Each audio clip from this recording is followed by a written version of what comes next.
আসসালামু আলাইকুম।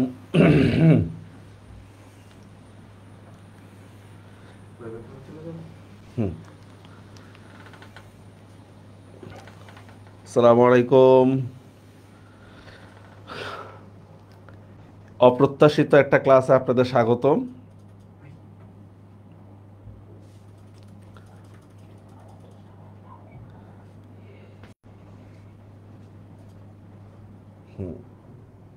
কেউ আছেন?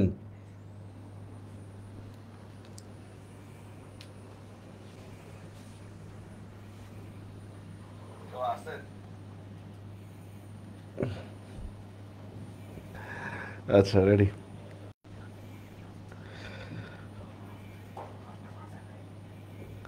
ওয়ালাইকুম আসসালাম। জি, আজকে হচ্ছে মানে মজা মজা ক্লাস করে একটু টাইম পাস করেন। হ্যাঁ, টাইম পাস করেন। ওই ধোনির একটা ইন্টারভিউতে দেখছিলাম, যেদিন খুব এক্সাইটিং ম্যাচ থাকতো ওর দিনও ঘুম থেকে দেরি করে উঠতো। না, আপনাদের জন্য তো আজকে একটা এক্সাইটিং ডে। তারা আজকে একটু টাইম পাস করেন, যে হ্যাঁ, দেখতে দেখতে আমার বকা শুনতে শুনতে টাইমটা চলে যাবে আর কি। Sound clear? Everything okay?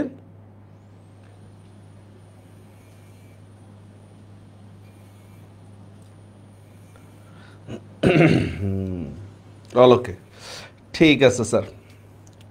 Nervous ফিলিংয়ের কারণ নাই। আমরাও একসময়, এটা একবারে সহজ একটা বিষয়, আমরাও একসময় এইচএসসি পরীক্ষা দিছিলাম। ঠিক আছে, খারাপ করছি, সমস্যা নেই।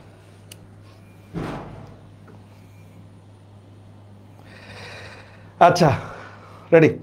আজকে আমরা সমাস নিয়ে আলোচনা করব। এটা অত্যন্ত সহজ একটা বিষয়, সমাস।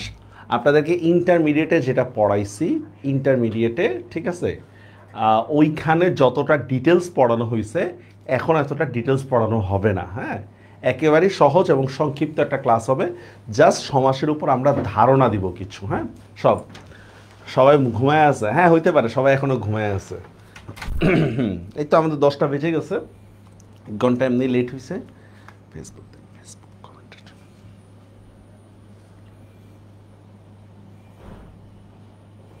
হুম,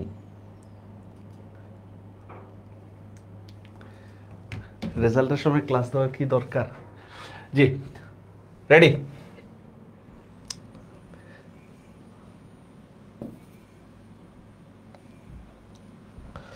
সমাস শিখতে লাগে 6 মাস। আচ্ছা, দেখি আজকে আপনাদের কি, আজকে ক্লাসটা না নিতেন, ঠিক আছে। আর আজকে ক্লাসটা তো বেশি দরকার। একটু ব্যস্ততার মধ্যে থাকতে থাকতে শুনবেন যে এই ক্লাস পেয়ে গেছেন, এই তো একটা আনন্দ, ঠিক না? আজকে ক্লাসটাই তো বেশি বেশি দরকার। যখন রেজাল্ট দিবে ততক্ষণে ক্লাস শেষ হয়ে যাবে, চিন্তার কোনো কারণ নেই। জি, আলহামদুলিল্লাহ ভালো আছি। আমরা মূল পড়ায় চলে যাচ্ছি। সমাস নিয়ে আজকে আমাদের আলোচনা। আমরা এর আগেও সমাস নিয়ে পড়ছিলাম, এফআরবি ব্যাচ বা অন্যান্য ইয়াতো আমরা পড়ছিলাম, তখন অনেক ডিটেলস পড়ছি। আজকেও আমরা ডিটেলস পড়ব, তবে এইচএসসি লেভেলের যেই পড়াটা ছিল সেটাকে একটু রিক্যাপ করতে হবে আমাদের। হ্যাঁ, জি, রেডি। সমাস শব্দের অর্থ কি আগে আমরা এটা বুঝে নিই। সমাস শব্দের অর্থ হচ্ছে সংক্ষেপণ, ঠিক না? এটা কমন কোশ্চেন। সমাস, হ্যাঁ, সমাস, এই সমাস শব্দের অর্থ হচ্ছে সংক্ষেপণ, এটা আমরা জানি। এখন একটা শব্দ সংক্ষিপ্ত করার প্রয়োজন হয় কেন, এটা তো একটা কোশ্চেন, ঠিক না? আচ্ছা, এখন দেখেন, আমাদের ভাষার মূল কাজটা হচ্ছে যত দ্রুত আপনি মনের ভাবটা প্রকাশ করতে পারেন। এই মনের ভাব দ্রুত প্রকাশ করতে গিয়ে আপনাকে সন্ধি সাহায্য নিতে হয়, সমাসে সাহায্য নিতে হয়, উপসর্গে সাহায্য নিতে হয়। মানে শব্দকে সংক্ষিপ্ত করার যতগুলো প্রক্রিয়া আছে তার মধ্যে একটা হচ্ছে সমাস। আচ্ছা, এখন এই সমাস, যেমন দেখেন, মা বাবা, এইটাকে কি আর আপনি সংক্ষিপ্ত করতে পারবেন? করতে পারবেন না, ঠিক না? এইটাকে সংক্ষিপ্ত করে মা বাম এমন কিছুই বলতে পারবেন না। এইটাকে আপনি ডিটেলস করতে পারবেন। ডিটেলস করলে কি হবে বলেন তো? মা ও বাবা, এই যে জিনিসটা, এই জিনিসটাকে বলা হয় হচ্ছে সমস্ত পদ। এই অংশটাকে বলা হয় হচ্ছে সমস্ত পদ, আর এই অংশটাকে বলা হয় হচ্ছে ব্যাস বাক্য। এগুলো আপনারা জানেন এগুলা। তো দেখেন, তাহলে সমাস শব্দের অর্থ সংক্ষেপণ। এটার মানেটা কি? মানেটা হচ্ছে বাক্যকে সংক্ষিপ্ত করে আমরা কি করতেছি? শব্দ তৈরি করতেছি। বাক্যকে সংক্ষিপ্ত করে আমরা যে শব্দ তৈরি করতেছি এইটি হচ্ছে আমাদের সমাস বা সংক্ষেপণ। ফর এক্সাম্পল দেখেন, আমাদের একটা গল্পের মধ্যে আছে সিংহাসন। বলতে পারবেন সিংহাসন মার্কা চেয়ারের কথা আছে কোথায় ফার্স্ট পেপারে? সিংহাসন, সিংহাসন এটাকে যদি আমরা ডিটেলস করি তাহলে কিভাবে হবে? সিংহ চিহ্নিত আসন, অথচ সংক্ষিপ্ত আকারে বলতেছি আমরা সিংহাসন। এই সংক্ষিপ্ত পদটাই হচ্ছে আমাদের উদ্দেশ্য। আচ্ছা, এবার দেখেন যে কোনো একটা সমস্ত পদের দুইটা অংশ আছে। যে কোনো সমস্ত পদের দুইটা অংশ থাকে, একটা হচ্ছে পূর্বপদ আর একটা হচ্ছে পরপদ। তার মানে যে কোনো একটা শব্দ সমাস হইতে গেলে আপনাকে মিনিমাম দুইটা শব্দ থাকতে হবে, পূর্বপদ আর পরপদ। না, সিংহাসন মার্কা চেয়ারের কথা আছে রেইনকোট গল্পের মধ্যে, ঠিক আছে? এবার আমরা পরের আলোচনায় চলে যাই যে পূর্বপদ আর পরপদ যদি বা কোনো একটা শব্দের মধ্যে যদি দুইটা শব্দ না থাকে একটা সমস্ত পদের মধ্যে, তাহলে কিন্তু সেটা সমাস হবে না। এটা ডিরেক্টলি শব্দ আকারে থাকতে পারে বা সংক্ষিপ্ত আকারে থাকতে পারে। যেমন দেখেন পঙ্কজ, একটা শব্দ লিখলাম পঙ্কজ। তো দেখেন পঙ্কজ শব্দের মধ্যে পঙ্ক একটা শব্দ, জ একটা শব্দ, পঙ্কে জন্মে যা, দেখছেন? মিনিমাম দুইটা শব্দ আমার থাকতে হবে মিনিমাম। তারপর দেখেন এই যে সিংহাসন, সিংহ একটা শব্দ, আসন একটা শব্দ, মিনিমাম দুইটা শব্দ থাকতে। এখন আমি যদি বলি বাবা, বাবা কোনো সমস্ত পদ বা সমাসবদ্ধ শব্দ হবে কি না? হবে না, কারণ শুধু বা এভাবে দিয়ে কোনো অর্থ হয় না, ঠিক না? আবার যদি আমি উপসর্গ দিয়ে দিই, যেমন দেখেন আহার, এই উপসর্গ আর একটা অর্থ আছে, হারের একটা অর্থ আছে, বুঝছেন? এই যে, বুঝতে পারছেন বিষয়টা? তো কি বললাম আমরা? সমাস শব্দের অর্থ সংক্ষেপণ। যে কোনো একটা সমস্ত পদ বা সমাসবদ্ধ শব্দের মধ্যে হচ্ছে আমাদের কি দুইটা শব্দ থাকতে হবে, একটা হচ্ছে পূর্বপদ আর একটা হচ্ছে পরপদ।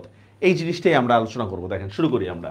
দেখেন সংজ্ঞা টঙ্গা দিয়ে আমরা আলোচনা করতেছি। দেখেন সমাস শব্দের অর্থ সংক্ষেপণ, একাধিক পদকে একপদীকরণ। একাধিক পদ, ইংরেজির মধ্যেও সমাস আছে, তবে ইংরেজির নাম দেওয়া নাই। হ্যাঁ, যেমন দেখেন বুক ফেয়ার, হ্যাঁ বুক শপ, আপনি কিন্তু বুকস শপ এভাবে বলেন না। পরস্পর সম্পর্কযুক্ত একাধিক শব্দের মধ্যে যে অর্থ সঙ্গতিপূর্ণ দুই বা ততোধিক এক পদ হওয়াকে সমাস বলে। এগুলা নর্মাল কথাবার্তা, এগুলো একটাও দরকার নাই, প্রাথমিক পরিচয় কোনো দরকার নাই। ব্যাখ্যার মধ্যে দেখেন সিংহাসন, দেখেন সমস্যমান পদ, পূর্বপদ, কোনো দরকার নেই, এগুলা বাদ। আপনারা কটুক সংক্ষিপ্ত করতে চাইবেন, আমি আজকে এর চেয়ে বেশি সংক্ষিপ্ত করে পড়াবো, আপনারা যতটুকু সংক্ষিপ্ত চান। আচ্ছা দেখেন সমাসের প্রতীতি বা উপাদান মানে কি? প্রতীতি শব্দের অর্থে উপাদান। মাঝে মধ্যে হয় কি, আমি বলি ইউনিভার্সিটি কোশ্চেন এমন ভাবে করে সহজ একটা বিষয়, এখন মানে হচ্ছে এমন ভাবে ভাষার প্রয়োগ করে যে আপনি ধরতেই পারতেছেন না এইটা আবার কোন প্রাচীন প্রাণী থেকে আসছে। যেমন দেখেন একটা সহজ কোশ্চেন করি আপনাদেরকে, বলেন তো বাংলা প্রাচীন মহাকাব্যের নাম কি? কেউ বলতে পারবেন? বাংলা প্রাচীন মহাকাব্যের নাম কি? মানে কোয়েশ্চেন প্যাটার্নটা থাকে এভাবে, নাক কোথায়, এভাবে এইভাবে না দেখা, নাক কোথায়, এইভাবে, এটা হচ্ছে নাক। হ্যাঁ, তো এই যে প্রতীতি এর মধ্যে একটা শব্দ, ঠিক আছে, এটার মানে কি? এটা হচ্ছে উপাদান। সমাসের প্রতীতি বা উপাদান হচ্ছে পাঁচটা জিনিস আমরা পাই। কি কি দেখেন? হ্যাঁ রাইট, জারিন তাসলিম, এটা হচ্ছে মেঘনাদ বধ।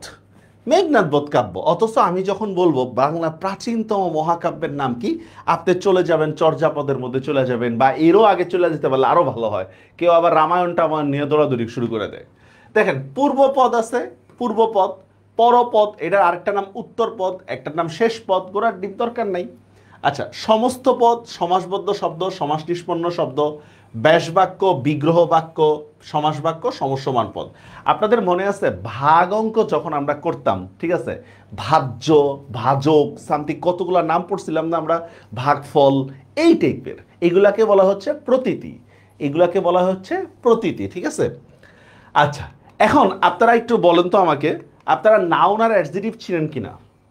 আপনারা যদি নাউন আর অ্যাডজেক্টিভটা ভালো করে চিনেন তাহলে সমাস আপনাদের জন্য একেবারে পানি ভাত।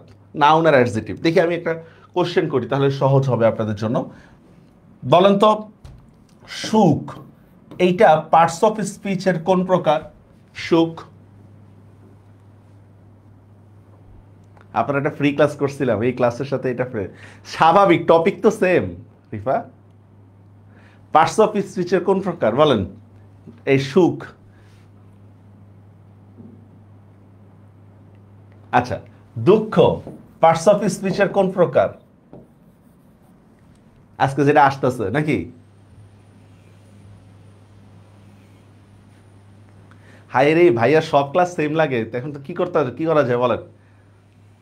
সহজ, আগে বলেন সব ক্লাস সহজ সহজ লাগে না কঠিন লাগে এটা বলেন। টপিক যেহেতু সেম থাকবে তাহলে তো আমার কাছে তো পড়া সেমই থাকবে। আচ্ছা, অনেকেই ভুল করছেন স্যার। সুখ দুঃখ এই দুইটা হচ্ছে নাউন, এই দুইটা হচ্ছে নাউন, ঠিক আছে? এগুলা কিন্তু অ্যাডজেটিভ না, সুখ দুঃখ। কিন্তু আমি যদি বলি সুখী দুঃখী, সুখী বা দুঃখী, তখন সেটা হবে অ্যাডজেটিভ। কথাটা কি বুঝতে পারছেন বিষয়টা? সুখ দুঃখ এটা হচ্ছে নাউন, আর সুখী দুঃখী এটা হচ্ছে অ্যাডজেটিভ। আপনাদেরকে যখন ব্যাকরণিক শব্দশ্রেণী পড়াইছিলাম তখন বলছিলাম যে আপনার অ্যাবস্ট্রাক্ট নাউন আর অ্যাডজেটিভ এই দুইটার মধ্যে কিন্তু আমরা প্যাচ লাগায় ফেলবো। অ্যাবস্ট্রাক্ট নাউন আর অ্যাডজেটিভ, যেমন কষ্ট, এটা কিন্তু একটা নাউন, কষ্ট। কিন্তু আমি যদি বলি কষ্টকর, তখন সেটা অ্যাডজেটিভ। আমরা যখন ব্যাকরণিক শব্দশ্রেণী ক্লাস আবার নিব তখন হচ্ছে এটা ইয়া করব। তো দেখেন, আপনারা নাউন আর অ্যাডজেটিভ পারেন, তার মানে হচ্ছে আপনারা সমাস পেরে গেছেন, সমাস পেরে গেছেন। আসেন শুরু করি। দেখেন ফার্স্টে দেখেন অর্থ অনুসারে সমাস চেনার উপায়। এগুলো আপনাদের কাছে রিপিটেড মনে হইতে পারে যারা আগের ক্লাসগুলো করছেন। দেখেন ফার্স্ট কোশ্চেন, দেখেন উভয় পদের অর্থের প্রাধান্য থাকবে। উভয় পদ মানে কি? দেখেন পূর্বপদ এবং পরপদ, পূর্বপদ এবং পরপদের অর্থের প্রাধান্য থাকবে, সেটাকে বলতেছি আমরা দ্বন্দ্ব সমাস। মিনিংটা কি? খুবই ইজি। দেখেন যেমন দেখেন মা বাবা, দেখেন এখানে কাকে আমি প্রায়োরিটি দিচ্ছি, মাকে নাকি বাবাকে? আচ্ছা, এবার একটু হিন্টস দিই। কখনো যদি বাক্যের মধ্যে এভাবে লেখা থাকে বাবা মা স্কুলে এসেছেন, বাবা মা স্কুলে এসেছেন, এটা শুদ্ধ করো, এটার শুদ্ধটা কি হবে জানেন? এটার শুদ্ধটা হবে মা বাবা স্কুলে এসেছেন। কারণ আমাদের বাংলা ভাষায় আগে মায়ের মর্যাদা, তারপর হচ্ছে বাবার মর্যাদা। কিন্তু আরব যারা আছে তারা আগে বাবার মর্যাদা দেয়, তারপর হচ্ছে মায়ের মর্যাদা দেয়। বুঝতে পারছেন বিষয়টা? তো এখানে সবসময় বাক্যে ব্যবহারের ক্ষেত্রে, শব্দের ক্ষেত্রে আমাদের আগে মায়ের দিকটাকে আমরা প্রায়োরিটি দিব, তারপর হচ্ছে বাবার দিকটাকে প্রায়োরিটি দিব। আচ্ছা, এটা একটা এক্সট্রা তথ্য ছিল, যারা মনে রাখেন মনে রাখবেন। যেমন মা বাবা, চা বিস্কিট, তাল তমাল, ঘোড়ার ডিম ইত্যাদি ইত্যাদি, এগুলো সব দ্বন্দ্ব সমাস। আচ্ছা দেখি বলেন তো, দুধ চা এটা দ্বন্দ্ব সমাস হবে কিনা? দুধ চা একবারে সহজ ভাই। দেখেন যে পানি ভাত বলি না আমরা, পানি ভাত দ্বন্দ্ব সমাস হবে কিনা? একেবারে সহজ। আয়েশা বলতেছেন হবে না, ওলা পাই ধরে ফেললে তো ঝামেলা। এরা করছে ক্লাস, কেন হবে না? সমাস বেসিক্যালি ডিপেন্ড করবে হচ্ছে আমার ব্যবহারের উপরে, বুঝতে পারছেন? আমার ব্যবহারের উপরে কিন্তু সমাস ডিপেন্ড করবে, মানে ব্যবহারিক অর্থের উপরে সমাসটা আমার ডিপেন্ড করবে, ঠিক আছে? গুড। দুধ চা এইটা দ্বন্দ্ব সমাস হবে না। কেন হবে না? কারণ দুধ চা বলতে আমি আসলে দুধটাকে আলাদা বুঝাই না, চাটাকে আলাদা বুঝাই না। আমরা দুধ চা বলতে কি, দুধ মিশ্রণের চা যেটা হয় ওইটা, তার মানে এটা দ্বন্দ্ব সমাস হবে না। সেম আমি যদি পানি ভাত বলি, পানি আলাদা বুঝাই না, ভাত আলাদা বুঝাই না, দুইটা মিলে আমরা মিশ্রণ বুঝাই, তার মানে এটাও দ্বন্দ্ব সমাস হবে না। Is it clear? বুঝতে পারছেন? একেবারে সহজ। আমার দ্বন্দ্ব সমাস হইতে নিলে দুইটারই আলাদা অস্তিত্ব থাকতে হবে, অথবা সমার্থক শব্দ থাকতে হবে। কি বললাম? সমার্থক শব্দ। যেমন দেখেন আমি ধন দৌলত, গাড়ি বাড়ি ইত্যাদি ইত্যাদি সামথিং, এগুলা গাড়ি বাড়ি সমার্থক না, কে আবেগের ঠেলায় বলে ফেললাম। ওকে, তারপর দেখেন 2 নম্বর, দেখেন কি বলতেছি, কোনো পদের অর্থেই প্রাধান্য থাকবে না। এটা হচ্ছে বহুব্রীহি সমাস। কোনো পদের অর্থের প্রাধান্য থাকবে না, তাহলে স্যার আপনি যে বললেন যে অর্থের দিকটাকে প্রায়োরিটি দিতে হবে, এইটার মানেটা হচ্ছে, যেমন এখানে গায়ে হলুদ একটা শব্দ আছে, গায়ে হলুদের ব্যাস বাক্যটা হচ্ছে গায়ে হলুদ দেওয়া হয় যে অনুষ্ঠানে, ঠিক না? গায়ে হলুদ দেওয়া হয় যে অনুষ্ঠানে।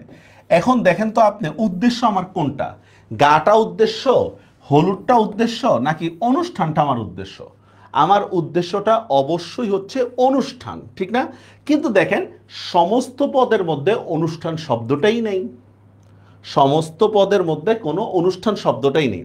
সেম দেখেন কানাকানি ওয়ার্ডটা শুনছেন? বা এই দেখেন কোলাকুলি, কোলাকুলি কোলাকুলি শব্দের ব্যাস বাক্যটা হচ্ছে কোলে কোলে যে মিল, কোলে কোলে যে মিল। উদ্দেশ্য কোনটা বলেন তো? কোল কোল নাকি মিলটা আমাদের উদ্দেশ্য বলেন তো? এখন কোলাকুলি, পেট মোটা হলে তো পেটাপেটি হবে, ঠিক না? সে তো আর কোলাকুলি করতে পারবে না। আসলে আমাদের উদ্দেশ্যটা কিন্তু হচ্ছে এই মিলটা, মিলটা আমাদের উদ্দেশ্য। দেখেন এই মিল শব্দটা এখানে নাই, আমি শব্দটা বের করে নিচ্ছি। বুঝতে পারছেন বিষয়টা? সেম দেখেন 80-20, এটার ব্যাস বাক্যটা হচ্ছে 80-তে 20 জার, 80-তে 20 জার। ঠিক আছে, উদ্দেশ্য কিন্তু 80ও না 20ও না, উদ্দেশ্য হচ্ছে জার, মানে সাপকে আমার উদ্দেশ্য। বুঝতে পারছেন বিষয়টা? এই জিনিসটাই। তাহলে সমাসবদ্ধ কোনো শব্দের অর্থই যদি প্রাধান্য না থাকে তাহলে সেটাকে আমরা কি বলবো? বহুব্রীহি সমাস। গায়ে হলুদ, লাঠালাঠি, বেওয়ারিশ ইত্যাদি ইত্যাদি। 3 নম্বর দেখেন কি বলতেছি আমরা, পূর্বপদের অর্থের প্রাধান্য থাকবে, মানে যেই সমাসবদ্ধ শব্দটা থাকবে তার পূর্বপদটাকে আমরা ফোকাস করব। ফর এক্সাম্পল দেখেন, আমি তোমাকে আজীবন ভালোবাসবো। আচ্ছা, ভালোবাসার কথা না, আজীবন। আজীবন শব্দের ব্যাস বাক্যটা হচ্ছে জীবন পর্যন্ত, মানে যতদিন আমার জীবন আছে ততদিন, এই টাইপের। এখন এখানে কি জীবনটা উদ্দেশ্য নাকি পর্যন্তটা বা সীমাটা উদ্দেশ্য? সীমাটা আমার উদ্দেশ্য না। আপনারা কেউ বললো তোমাকে আমি আমরণ ভালোবাসবো, ঠিক আছে, আমরণ ভালোবাসবো এই কথা শুনলে কি করবেন? যে হ্যাঁ ঠিক আছে মরে দেখাও তো একটু, এই টাইপের কিছু বলবেন? যেমন দেখেন হা ভাত, হা ভাতের ব্যাস বাক্যটা হচ্ছে ভাতের অভাব, ভাতের অভাব। উদ্দেশ্য আমার কোনটা বলেন তো? ভাত নাকি অভাবটা আমার উদ্দেশ্য? উদ্দেশ্যটা হচ্ছে আমার অভাব, আর অভাবের প্রতি শব্দ এখানে কোনটা গেছে? হা শব্দটা গেছে। দেখছেন উদ্দেশ্য যেটা। যেমন দেখেন আজকের রেজাল্টের পরে মনে করেন আপনাদের মন খারাপের কোনো কিছু নেই রেজাল্টের পরে, ঠিক আছে, মন খারাপ হইতে পারে কেন? কারণ এক্সপেকটেশন ফিল আপ নাও হইতে পারে, বা এক্সপেকটেশন ফিল আপ হইলেও আপনার দেখবেন মন খারাপ যে আল্লাহ সবাই এত ভালো করছে, ইউনিভার্সিটি চান্স পাবো কিভাবে? ভাই এগুলো লাইফের পার্ট। এগুলো আপনি এই মানে হচ্ছে মন খারাপ থাকবে, বিষাদময় অবস্থা থাকবে, কারো দেখা মন ভাল লাগবে, ঠিক আছে, মানে কারো রেজাল্ট শুনে ভাল লাগবে, এগুলো পার্ট, এগুলো চিন্তা করার কিছু নেই। বারবার রেজাল্টের কথা বলতেছে, বুকের ভিতর ধুপধুপ করতেছে, কি বলেন? হ্যাঁ, ধুপধুপ করাটাই স্বাভাবিক, অস্বাভাবিক কিছু না। হ্যাঁ, রেজাল্ট নিয়ে ভয় আছেন এই জন্য। তার মানে দেখেন এখানে উদ্দেশ্য আমার কোনটা বলেন তো? পূর্বপদটাকে আমরা ফোকাস করতেছি। দেখছেন এই যে পূর্বপদটাকে আমরা ফোকাস করতেছি, পূর্বপদটাকে আমরা ফোকাস করতেছি, ঠিক আছে। এগুলো হচ্ছে অব্যয়ীভাব সমাস, এগুলো হচ্ছে অব্যয়ীভাব সমাস। Is it clear? বুঝতে পারছেন? 4 নম্বর দেখি আমরা, ক্লাস কন্টিনিউ চলবে। 4 নম্বর দেখেন, পরপদের অর্থের যদি প্রাধান্য থাকে পরপদের, তাহলে দেখেন কি হবে? দ্বিগু সমাস, কর্মধারয় সমাস, বাকি তৎপুরুষ সমাস। আমরা এগুলা পড়বো, দেখি আমরা দ্বিগু সমাস, কর্মধারয় সমাস দিয়ে। যেমন দেখেন একটু মার্ক করে দিলাম, চৌরাস্তা। তো চৌরাস্তা শব্দের মধ্যে আমার কোনটা উদ্দেশ্য বলেন তো? আমার উদ্দেশ্য হচ্ছে রাস্তা, 4 রাস্তার সমাহার, ঠিক না? 4 রাস্তার সমাহার, চৌরাস্তা, ঠিক না? এরপর দেখেন নীল আকাশ, নীল আকাশ শব্দের মধ্যে হচ্ছে আমাদের কি? নীল যে আকাশ, নীল যে আকাশ। উদ্দেশ্য কোনটা আমাদের? আকাশটা উদ্দেশ্য। এইভাবে পরপদটাকে আমরা ফোকাস করতেছি, বুঝতে পারছেন? এইভাবে পরপদটাকে আমরা ফোকাস করতেছি। সেম দেখেন গাছ পাকা, আমরা বলি না এই গাছ পাকা আম আনো, তখন আপনার সামনে কিন্তু গাছ থাকে না, আপনার সাথে সামনে আমটা থাকে, তাহলে কি হবে? এটার ব্যাস বাক্যটা গাছে পাকা, গাছে পাকা। তার মানে এই পার্টটা আমরা আসলে বুঝতে পারছি মোটামুটি। উভয় পদের অর্থের যদি সমান প্রাধান্য থাকে তাহলে সেটা হবে দ্বন্দ্ব সমাস, কোনো পদের অর্থেরই যদি প্রাধান্য না থাকে তাহলে সেটা হবে বহুব্রীহি সমাস, পূর্বপদের অর্থের প্রাধান্য থাকলে হবে অব্যয়ীভাব সমাস, পরপদের অর্থের প্রাধান্য থাকলে হবে দ্বিগু কর্মধারয় তৎপুরুষ। কোনটা কোন সমাস আমরা একটু পরে আলোচনা করব। এই জিনিসটা ভালো করে মনে রাখবেন, এটা ভেরি ভেরি ইম্পর্টেন্ট। হ্যাঁ, এটা ভালো করে মনে রাখবেন, জাস্ট এতটুকু মনে রাখলেই হবে, ঠিক আছে? আচ্ছা, এরপর আসেন শেষ, পড়া শেষ, অর্ধেক পড়া শেষ। অলুক কাকে বলে দেখেন, অলুক বলা হয় বিভক্তিযুক্ত নাম শব্দকে অলুক বলে। বিভক্তি কাকে বলে আপনারা প্রিপোজিশন পড়ছেন, যেমন দেখেন ঘরে বাহিরে একটা শব্দ লিখলাম, ঘরে বাইরে। এখন দেখেন মূল শব্দটা কিন্তু ঘর, ঘরের সাথে দেখেন এটা এ যোগ হয়েছে, এই যে এইটাই হচ্ছে কিন্তু আমাদের বিভক্তি। কথাটা বুঝতে পারছেন? সেম দেখেন চোখে মুখে একটা শব্দ লিখলাম, চোখে মুখে। তো দেখেন চোখে মুখে মূল শব্দটা কি চোখ, মূল শব্দটা, এর সাথে আমি এ যোগ করছি, এইটাই একটা বিভক্তি। বুঝতে পারছেন বিষয়টা?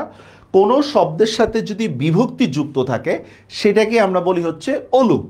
এখন এই অলুক দিয়ে আমাদের তিনটা সমাস আছে, একটা হচ্ছে অলুক দ্বন্দ্ব, অলুক তৎপুরুষ বা অলুক বহুব্রীহি, তিনটা। অলুক দ্বন্দ্ব, অলুক তৎপুরুষ, অলুক বহুব্রীহি। আপনারা কেউ বলতে পারবেন যে এগুলো আমি চিহ্নিত করব কিভাবে, যে কোনটা অলুক দ্বন্দ্ব, কোনটা অলুক তৎপুরুষ আর কোনটা অলুক বহুব্রীহি, এটা আমরা চিহ্নিত করব কিভাবে? কেউ কি বলতে পারবেন? একটু মাথা খাটায় বলেন দেখি, বেশি খাটানো দরকার নেই, একটু খাটান।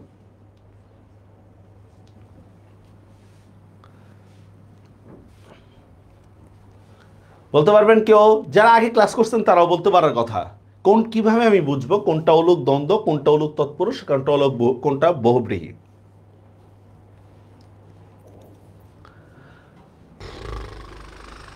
I am waiting for your.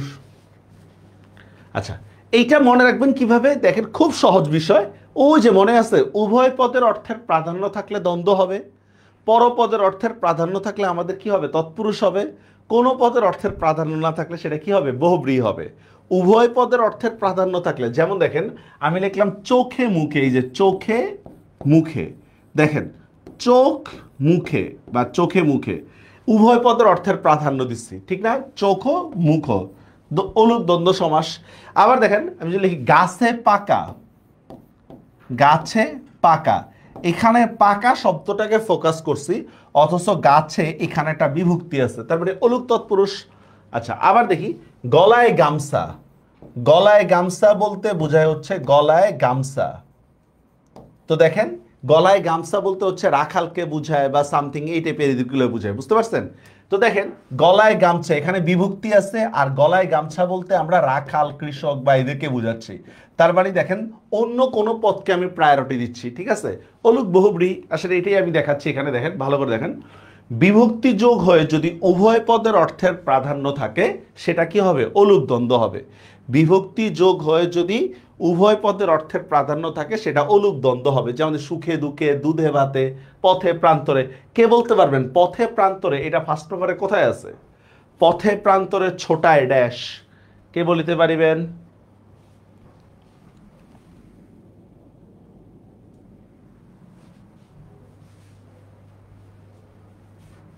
পথে প্রান্তরে ছোটায় ড্যাশ।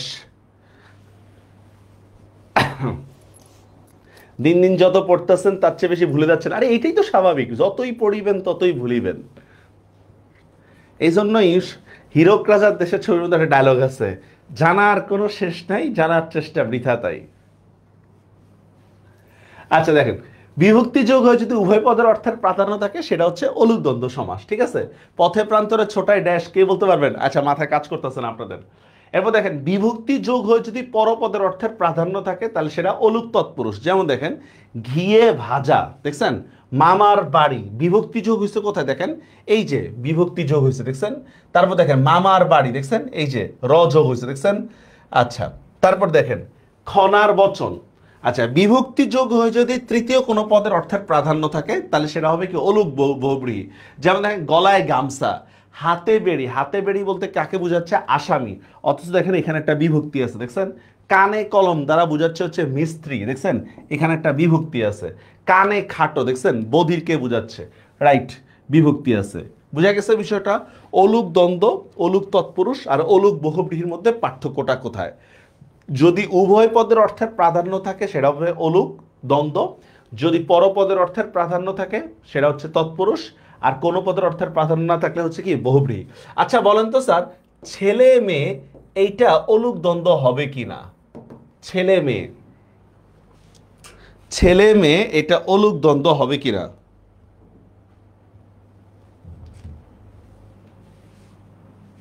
বলতে পারবেন? ছেলে মেয়ে, রাইট। রিমন শেখ, এটা অলুক দ্বন্দ্ব হবে না, কারণ এখানে আসলে কোনো বিভক্তি নাই, এটা মূল শব্দের মধ্যে এ, ঠিক না? আমি যখন বলতেছি হাতে পায়ে, দেখেন একটা বিভক্তি আছে, হাতে পায়ে বিভক্তি আছে, তো ছেলে মেয়ে এখানে কোনো বিভক্তি নাই। ভেরি গুড, এই তো গুড, এই তো ঠিক আছে। এবার আমরা মূল পড়ায় চলে যাই।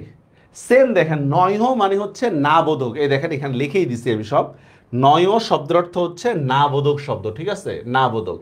এখন এই নয় দিয়ে বা নঞ্চ বলে, নঞ্চ না, এটা আসলে নয়, হ্যাঁ, পথে প্রান্তরে ছোটায় বহু তুফান। নয় দিয়ে দুইটা হয়, একটা হচ্ছে তৎপুরুষ হবে, একটা হচ্ছে বহুব্রীহি হবে। চিনব কিভাবে? খুবই স্বাভাবিক, পরপদের অর্থের প্রাধান্য থাকলে সেটা কি হবে? তৎপুরুষ হবে।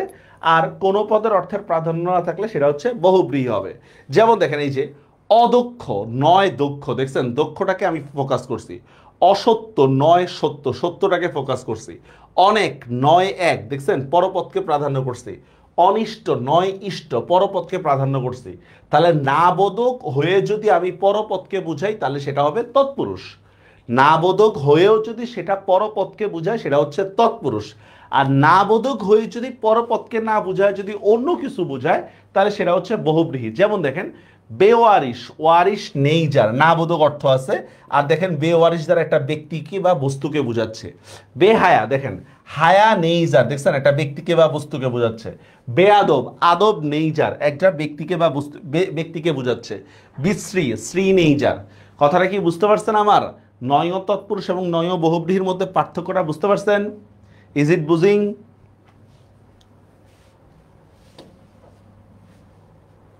বুঝতে পারছেন? না বোধক হয়ে যদি আমি পরপদকে ফোকাস করি তাহলে সেটা হবে তৎপুরুষ। না বোধক হয়ে যদি কোনো ব্যক্তি বা বস্তু বা তৃতীয় কোনো ব্যক্তিকে বুঝাই তাহলে সেটা হবে কি? বহুব্রীহি। শেষ, এখানে কোনো কোনো জটিল কিছু নেই, এগুলো একবারে সহজ, বাচ্চা বলাবেনের পড়া। এইবার আমরা মেইন পড়ায় চলে যাই। শেষ, পড়া শেষ, আর কিচ্ছু নেই, এখন শুধু আমি রিডিং পড়াবো। স্যার দ্বন্দ্ব সমাস চিনবেন কিভাবে? দ্বন্দ্ব সমাস আমরা পড়ে গেছি, উভয় পদের অর্থের প্রাধান্য থাকবে, এটা তো আমরা পড়ছি। জাস্ট একটু মনে রাখবেন সূত্র, নাউন প্লাস নাউন অথবা কি অ্যাডজেটিভ প্লাস অ্যাডজেটিভ। কি বললাম? নাউন প্লাস নাউন বা অ্যাডজেটিভ প্লাস অ্যাডজেটিভ, ব্যক্তি বা বস্তু দুইটা হবে, শেষ, এটাই দ্বন্দ্ব সমাস। ঠিক আছে, ব্যক্তি বা বস্তু দুইটা হবে, নাউন প্লাস নাউন বা অ্যাডজেটিভ প্লাস অ্যাডজেটিভ, ঠিক আছে, ব্যক্তি বা বস্তু দুইটা হবে, শেষ। মনে রাখতে পারবেন? এতটুকু মনে রাখতে পারবেন? দেখেন স্যার, যত শব্দ আছে এগুলো একটাও লাগবে না, যত শব্দ আছে এই নাউন প্লাস নাউন বা অ্যাডজেটিভ প্লাস অ্যাডজেটিভের মধ্যেই পড়বে। যেমন দেখেন এই যে কি দেওয়া যায়, আর তোর বাড়ি ঘর, ঘর দুয়ার, জমা খরচ, আয় ব্যয়, ঘোড়ার ডিম, সাহেব বিবি, গোলাম, এগুলো সব দ্বন্দ্ব সমাস। স্ট্রাকচারটা কি বললাম? নাউন প্লাস নাউন অথবা আর কি অ্যাডজেটিভ প্লাস অ্যাডজেটিভ, ব্যক্তি বা বস্তু কয়টা হবে? দুইটা হবে।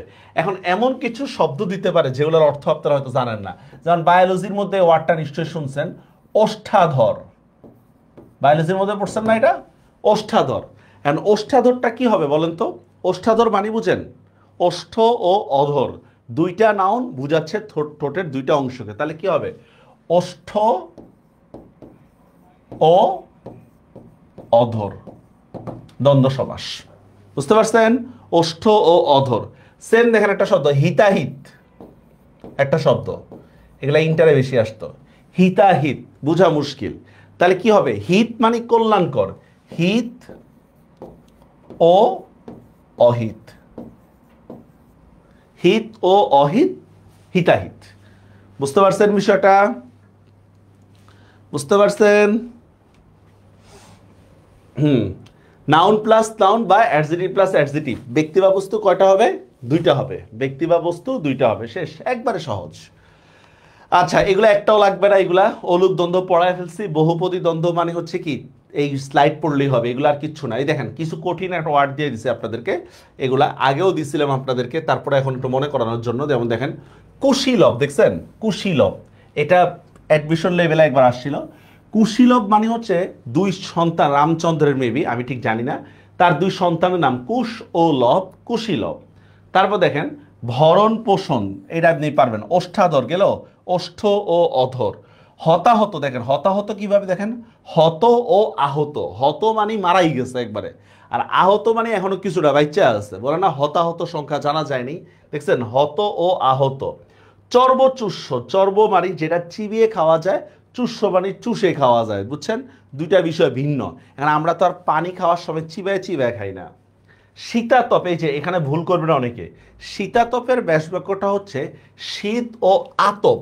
শীত ও আতপ, কিন্তু শীত ও তাপ না, কিন্তু দেখেন শীত ও আতপ। ওকে, শেষ এগুলা বাচ্চা পোলাপানের পড়া। এবার আসেন দ্বিগু সমাস, শেষ, এটাও শেষ।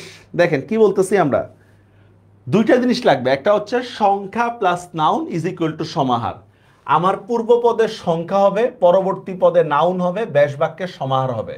আবারও বলতেছি, পূর্ব পদের সংখ্যা হবে, পরবর্তী পদে নাউন হবে, ব্যাস বাক্যের সমাহার হবে। কিছুই বুঝি নেই।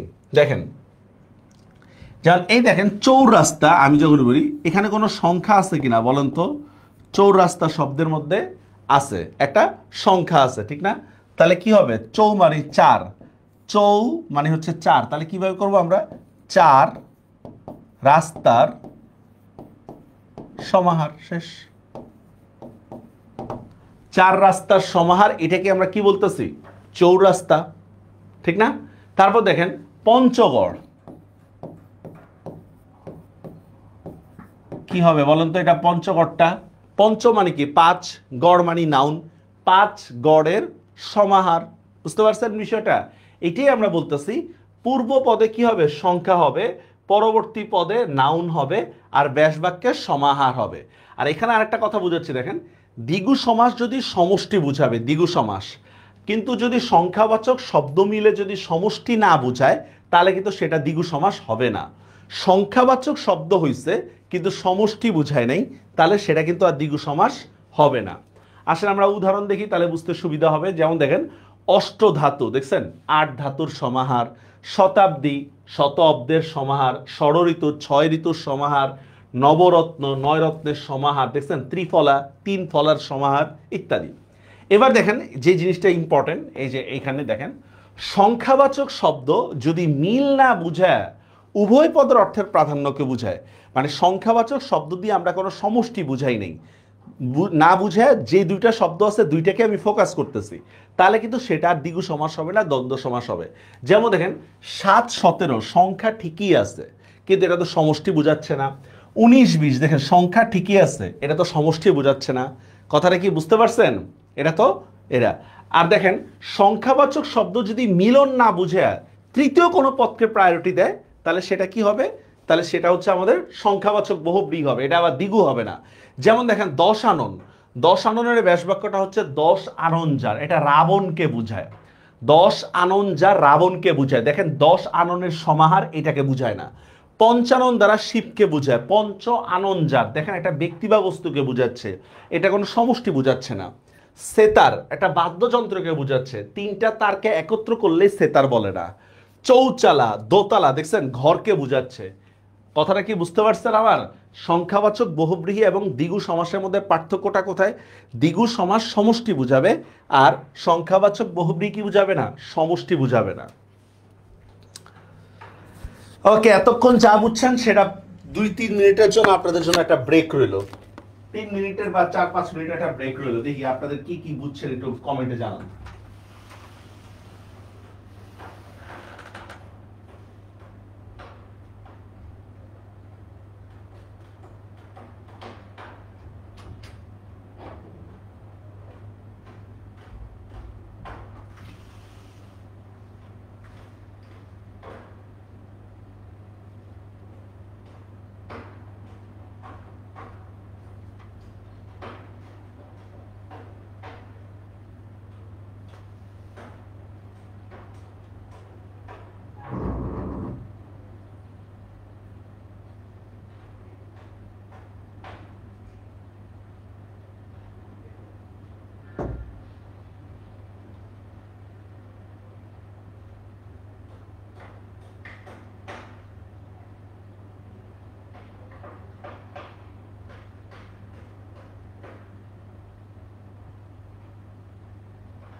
ক্লাস 8 কে জানি স্যার।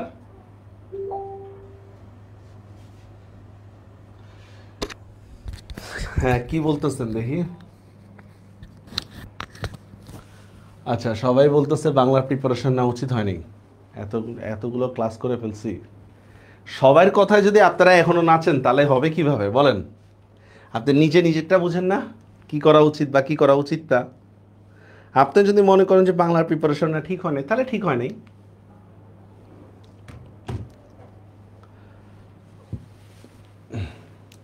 তাড়াতাড়ি নাস্তা করে চলে আসছি। ওকে ভাই, ইউনিভার্সিটির জন্য হচ্ছে যে কে কি বলে না বলে এই সমস্ত চিন্তা ভাবনা করলে ইউনিভার্সিটির জন্য হবে না। হ্যাঁ, আপনি ইঞ্জিনিয়ারিং প্রস্তুতি নিচ্ছেন, দেখবেন একজন বলবে তুমি ইঞ্জিনিয়ারিং প্রস্তুতি নিচ্ছ, ঠিক হয় না, তোমার মেডিকেল নেওয়া দরকার ছিল। মেডিকেল নিচ্ছেন, আরেকজন বলবে না তোমার তো ভার্সিটি নেওয়া দরকার ছিল। এভাবে যদি চিন্তা করেন তাহলে আপনার লেখাপড়ায় ছেড়ে দেওয়া উচিত। ঠিক আছে, প্র্যাকটিস শিট আছে তো, এনাফ পরিমাণে প্র্যাকটিস শিট আছে। ওকে, এগুলো একদম ইজি পড়ে ফেলছি আমরা। এরপর দেখি আমরা, এটার দরকার নেই আমাদের। দেখেন কিছু কঠিন কঠিন সমাস আমি মার্ক করে দিচ্ছি। এটা যেমন দেখেন সপ্তর্ষি, এইটা আপনারা নাও পারতে পারেন। সপ্তর্ষি, ঠিক আছে, তেপান্তরটা পারবেন, কোনো সমস্যা নাই। ত্রিলোক, 3 লোকের সমাহার, এইটা আপনারা নাও পারতে পারেন, ত্রিলোক। আচ্ছা, এবার দেখেন কর্মধারয় সমাস। স্যার একবারই সহজ, এগুলো আগেও পড়াইছি। কর্মধারয় সমাস দেখেন, কর্মধারয় সমাসে কোন পদের অর্থের প্রাধান্য থাকে? আমরা জানি পরপদের অর্থের প্রাধান্য থাকে। কর্মধারয় সমাসে আমাদের পরপদের অর্থের প্রাধান্য থাকে। এইটা সাধারণত পরপদের অর্থের প্রাধান্য থাকে। এখন এটা কয় প্রকার? এটা হচ্ছে 5 প্রকার। দেখেন, সাধারণ, মধ্যপদলোপী, এখানে একটা মার্ক আছে, মধ্যপদলোপী, উপমান, উপমিত, রূপক। সাধারণ, মধ্যপদলোপী, উপমান, উপমিত, রূপক। জাস্ট আগে রুলসগুলো একটু দেখেন। রুলসগুলো কি কি দেখেন। সাধারণ কর্মধারয় আমরা চিনব কিভাবে? Adjective plus noun, adjective plus noun. যেমন দেখেন একটা এক্সাম্পল, নীল আকাশ, বা এই দেখেন রাঙামাটি, এটা বিসিএস এর কোশ্চেন ছিল, রাঙামাটি। তো রাঙামাটি শব্দের মধ্যে দেখেন রাঙা এটা একটা অ্যাডজেটিভ, মাটি এটা হচ্ছে একটা নাউন। বুঝতে পারছেন? রাঙা অ্যাডজেটিভ, মাটি হচ্ছে নাউন। তার মানে দেখেন এটা হচ্ছে সাধারণ কর্মধারয়। তো আমাদের জন্য হচ্ছে সাধারণ লেখা দরকার নেই, অনলি কর্মধারয় লিখলেই হবে। ঠিক আছে, আমরা দ্বন্দ্ব সমাস ভাই। আচ্ছা, তাহলে অ্যাডজেটিভ প্লাস নাউন। 2 নম্বর দেখেন নাউন প্লাস নাউন, এটার ব্যাস বাক্য হবে কি দেখেন তো? যিনি প্লাস তিনি, যিনি প্লাস তিনি, এটা হচ্ছে নাউন প্লাস নাউন। আর অ্যাডজেটিভ প্লাস অ্যাডজেটিভ, এটা হচ্ছে যা বা তা। তো দেখেন রুলসটা আবার বুঝালেন, 3টা রুলস বলতেছি একটা এই সাধারণ কর্মধারয়। একটা হচ্ছে কি noun, adjective plus noun, noun plus noun, অথবা অ্যাডজেটিভ প্লাস অ্যাডজেটিভ। সবগুলো আমরা ব্যাখ্যায় আসতেছি। দেখেন সাধারণ কর্মধারয় সমাস দেখেন এটা কিভাবে। ফার্স্টে দেখেন অ্যাডজেটিভ প্লাস নাউন কিভাবে হচ্ছে দেখেন। নীল আকাশ, দেখেন নীল একটা অ্যাডজেটিভ, আকাশ একটা নাউন, শেষ। বীর পুরুষ, বীর একটা অ্যাডজেটিভ, পুরুষ একটা নাউন, শেষ। তারপর দেখেন কা পুরুষ, কা একটা অ্যাডজেটিভ, মানে কা মানে কুৎসিত, পুরুষ মানে হচ্ছে নাউন, কুৎসিত যে পুরুষ এটাই কি কা পুরুষ। পাণ্ডুলিপি, পাণ্ডু মানে খসড়া, পাণ্ডু শব্দের অর্থ খসড়া, লিপি মানে লিপি। বুঝতে পারছেন? আমার যদি প্রথম পদটা অ্যাডজেটিভ থাকে আর পরের পদটা হচ্ছে নাউন থাকে, সেটাই হচ্ছে আমাদের কি কর্মধারয় সমাস, মানে সাধারণ কর্মধারয়। Adjective plus noun, adjective plus noun. এখন দেখেন এখানে একটা কথা বলতেছে, একটু ইয়া করে, যেমন দেখেন অনেক সময় বিশেষ্য বিশেষণ যোগেও, মানে অ্যাডজেটিভ প্লাস নাউন পড়তেছি না, অনেক সময় নাউন অ্যাডজেটিভ দিয়েও কি হইতে পারে আমাদের, মানে হচ্ছে কর্মধারয় সমাস হইতে পারে নাউন আর অ্যাডজেটিভ দিয়া। সাধারণত আমরা জানি অ্যাডজেটিভ নাউনের আগে হয়, অনেক সময় নাউনের পরেও অ্যাডজেটিভ হইতে পারে। যেমন দেখেন নরাধম, দেখছেন নরাধম শব্দের ব্যাস বাক্যটা কি দেখেন, অধম যে নর, অধম যে নর। হলুদ বাটা, দেখেন বাটা যে হলুদ, দেখছেন বাটা যে হলুদ, দেখছেন অ্যাডজেটিভ আগে, অ্যাডজেটিভটা আসার কথা ছিল আগে, কিন্তু অ্যাডজেটিভটা আসছে শব্দের মধ্যে পরে। আমরা বলি না আলু ভর্তা, আলু ভর্তা মানে হচ্ছে ভর্তা যে আলু, বুঝতে পারছেন, আলু ভর্তা। পুরুষোত্তম, দেখেন অ্যাডজেটিভটা হওয়ার কথা ছিল পুরুষের আগে, কিন্তু শব্দ ব্যবহারের ক্ষেত্রে অ্যাডজেটিভটা হয়ে গেছে পরে, কিন্তু সমাসের মধ্যে এর মধ্যে ইফেক্ট পড়বে না। পুরুষোত্তম কি আছে, উত্তম যে পুরুষ, আলু সিদ্ধ, দেখছেন সিদ্ধ যে আলু, লঙ্কা বাটা, বাটা যে লঙ্কা, শিশু বীর, বীর যে শিশু, চাল ভাজা, ভাজা যে চাল, ইত্যাদি ইত্যাদি। দেখছেন? বুঝতে পারছেন বিষয়টা? মহারাজ, রাইট, বাইজিদ একটা কথা বলছেন, মহারাজ, এটা এটার মধ্যেই পড়ে গেছে। মহারাজ, মহান যে রাজা, মহান যে রাজা, এটাই হচ্ছে মহারাজ। বুঝতে পারছেন রুলসটা? সাধারণ কর্মধারার প্রথম রুলসটা আমরা কি পড়লাম, যে অ্যাডজেক্টিভ প্লাস নাউন, এটাই কি হবে আমাদের কর্মধারয় সমাস, অ্যাডজেক্টিভ প্লাস নাউন। 2 নম্বর দেখেন কি বলতেছি, নাউন প্লাস নাউন। হ্যাঁ, নাউন প্লাস নাউন, দেখেন এই যে এটা নাউন প্লাস নাউন। যেমন দেখেন এটা ব্যক্তি বা বস্তু কয়টা হবে, একটা হবে। আমরা দ্বন্দ্ব সমাসে পড়ছিলাম ব্যক্তি বা বস্তু কয়টা, দুইটা। দেখেন এই যে আমরা দ্বন্দ্ব সমাস যখন পড়ছিলাম তখন দেখেন ব্যক্তি বা বস্তু আমরা পড়ছিলাম দুইটা হবে। দেখছেন এই যে দুইটা শব্দেরই প্রাধান্য থাকবে, ব্যক্তি বা বস্তু দুইটাই হবে। এখন আমরা দেখতেছি হচ্ছে সাধারণ কর্মধারয়ের মধ্যে ব্যক্তি বা বস্তু একটা হবে, ঠিক আছে, কিন্তু সমার্থক শব্দ হবে না। যেমন দেখেন দাদা ঠাকুর, দাদাও একটা নাউন, ঠাকুরও একটা নাউন। দাদা একটা নাউন, ঠাকুর একটা নাউন। যিনি দাদা তিনি ঠাকুর। দেখছেন দুইটা নাউন, কিন্তু আমি বুঝাচ্ছি কিন্তু আমি একজনকে। দুইটা নাউন বুঝাচ্ছি আমি একজনকে। সেম দেখেন জজ সাহেব, দেখেন দুইটা নাউন, আমি বুঝাচ্ছি একজনকে। বুঝা গেছে বিষয়টা? এভাবে আমরা আরো লিখতে পারি। যেমন দেখেন বৌদি, বৌদি দুইটা নাউন, অথচ বুঝাচ্ছি আমি একজনকে। এগুলা সব হচ্ছে আমাদের কর্মধারয় সমাস, বৌদি। আচ্ছা, তারপর দেখেন অ্যাডজেক্টিভ প্লাস অ্যাডজেক্টিভ, সেম ব্যক্তি বা বস্তু কয়টা হবে, একটাই হবে। অ্যাডজেক্টিভ প্লাস অ্যাডজেক্টিভ, ব্যক্তি বা বস্তু একটাই হবে। যেমন দেখেন চালাক চতুর, দুইটা অ্যাডজেক্টিভ, কিন্তু আমি বুঝাচ্ছি কিন্তু একজনকে। চালাক চতুর দুইটা অ্যাডজেক্টিভ, বুঝাচ্ছি একজনকে। পাকা মিঠা দুইটা অ্যাডজেক্টিভ, অথচ বুঝাচ্ছি আমি একজনকে। কাঁচা মিঠা, কাঁচা অথচ মিঠা, মানে এমন কোনো ফল যেটা কাঁচা অবস্থায় পেকে গেছে, সরি পেকে গেছে না, মিষ্টি, তো ওইখানে বলতেছি আমরা কাঁচা মিঠা। রাজস্বী, রাজা অথচ ঋষি, এগুলা সব কর্মধারয় সমাস। এইটা কি বুঝতে পারছেন? আমার কথাটা বুঝতে পারছেন? সাধারণ কর্মধারয়ের কথাটা কি বুঝতে পারছেন? Adjective plus noun, noun plus noun, বা অ্যাডজেক্টিভ প্লাস অ্যাডজেক্টিভ। বুঝতে পারছেন? এগুলা এগুলা সব ইন্টারমিডিয়েটে পড়ছিলেন, কিন্তু মনে হয় না অনেকেই পড়ছেন।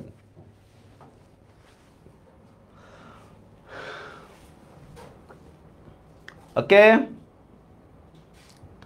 তারপর আসেন উপমান কর্মধারয় সমাস আর উপমিত। মধ্যপদলোপীটা একটু পরে পড়াচ্ছি। উপমান উপমিত। স্যার উপমা শব্দের অর্থ কি? উপমা শব্দের অর্থই হচ্ছে তুলনা। উপমা শব্দের অর্থ হচ্ছে হ্যাঁ তুলনা। তার মানে উপমান মানে কোনো তুলনা বুঝাবে, ঠিক আছে? উপমান মানে কি? তুলনা বুঝাবে। আচ্ছা দেখেন স্ট্রাকচারটা কি, দেখেন এখানের স্ট্রাকচারটা কি দেওয়া আছে, এখানের স্ট্রাকচারটা দেওয়া আছে হচ্ছে কি অ্যাডজেক্টিভ প্লাস নাউন, এই তো। এটারে উল্টায় দেন কি হবে, noun plus adjective. Adjective plus noun, এটারে উল্টায় দেন কি হবে, নাউন প্লাস অ্যাডজেক্টিভ। এটাই হচ্ছে কি আমাদের উপমান, ঠিক আছে? দেখেন শুরু করি আমরা, দেখেন ইজিলি দেখেন উপমান কর্মধারয় নাউন প্লাস অ্যাডজেক্টিভ, আর ব্যাস বাক্যে কি হবে, ন্যায় বা মত হবে, ন্যায় বা মত হবে, ঠিক আছে?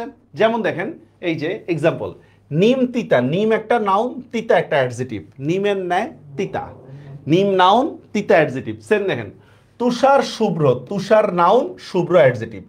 তারপর দেখেন কচু কাটা, কচু ন্যায় কাটা। এখন আমি যদি এক্সাম্পলটা এভাবে দিই, দেখেন তুষার সুব্রত গেল নাকি, বা নিম তিতা। আচ্ছা বলেন তো নীল আকাশ আর আকাশ নীল, এই দুইটার মধ্যে বেসিক্যালি পার্থক্য কোথায়? নীল আকাশ আর আকাশ নীল, এই দুইটার মধ্যে পার্থক্য কোথায় বলতে পারবেন কেউ? ব্যবহারিক পার্থক্য, নীল আকাশ আর আকাশ নীল। নীল আকাশের ব্যাস বাক্যটা হচ্ছে নীল যে আকাশ, নীল যে আকাশ, এটা নিয়ে কোনো ঝামেলা নেই। যেমন আমরা আকাশের দিকে তাকায় বলতেছি নীল আকাশ দেখা যায়। আর আকাশ নীল, মনে করেন আপনি বাসার জন্য রং কিনতে গেছেন, তখন আমরা বলি না ওশান ব্লু, স্কাই ব্লু বলি না? এখানে কিন্তু হচ্ছে যেমন এই যে আকাশের ন্যায় নীল, এটা কি হবে, আকাশের ন্যায় নীল। বুঝতে পারছেন? দ্বিতীয়টা হচ্ছে একটা তুলনা বুঝাচ্ছে। আকাশ নীল যখন আমরা বলতেছি, দ্বিতীয়টা হচ্ছে একটা তুলনা বুঝাচ্ছে। আর প্রথমটা দেখেন, প্রথমটা কিন্তু কোনো তুলনা বুঝাচ্ছে না। বুঝা গেছে বিষয়টা? এটাই আমরা এখানে লিখতেছি। দেখেন যে প্রথমটা উপমান কর্মধারা কিভাবে চিনবো আমরা, নাউন প্লাস অ্যাডজেটিভ। এবার দেখেন উপমিত কর্মধারা, উপমিত কর্মধারা চিনবো কিভাবে, সেম আগের মতোই। এটা হচ্ছে নাউন প্লাস নাউন, দুইটার মধ্যে পার্থক্য কি দেখেন, একটা হচ্ছে নাউন প্লাস অ্যাডজেটিভ এইটা, আর একটা হচ্ছে কি নাউন প্লাস নাউন, ঠিক আছে? এইটাই হচ্ছে পার্থক্য, বেসিক্যালি পার্থক্য, কিন্তু দুইটাই তুলনা বুঝাবে, দুইটাই তুলনা বুঝাবে। যেমন দেখেন ফুল কুমারী, ফুল একটা নাউন, কুমারীও একটা নাউন, কুমারী মানে যে মেয়ের বিয়ে হয়নি, ফুলের ন্যায় কুমারী। চাঁদ মুখ, চাঁদও নাউন, মুখও নাউন, দেখছেন? তারপর দেখেন বাহুলতা, এটা বাহুল্যতা না, এটা বাহুলতা, বাহু মানে হচ্ছে আম, বাহু একটা নাউন, লতা একটা নাউন, লতার ন্যায় বাহু। সোনামুখ, সোনার মতো মুখ, এই টাইপের। কথাটা কি বুঝতে পারছেন? উপমান এবং উপমিতর মধ্যে বেসিক্যালি পার্থক্যটা কোথায়, উপমান এবং উপমিতর মধ্যে বেসিক্যালি পার্থক্যটা কোথায়? দুইটাই তুলনা বুঝাবে, কোনো সমস্যা নেই। সমস্যাটা হচ্ছে কি, একটা কি নাউন প্লাস অ্যাডজেটিভ, আর একটা হচ্ছে কি নাউন প্লাস নাউন। ক্লিয়ার? এটা আপনারা কেউ না থাকলেও ক্লিয়ার, না চাঁদ না থাকলে। আচ্ছা, এখানে একটা প্যাচ লাগে, আর একটা যেমন অনেক জায়গায় এরকম আমরা পাবো, হ্যাঁ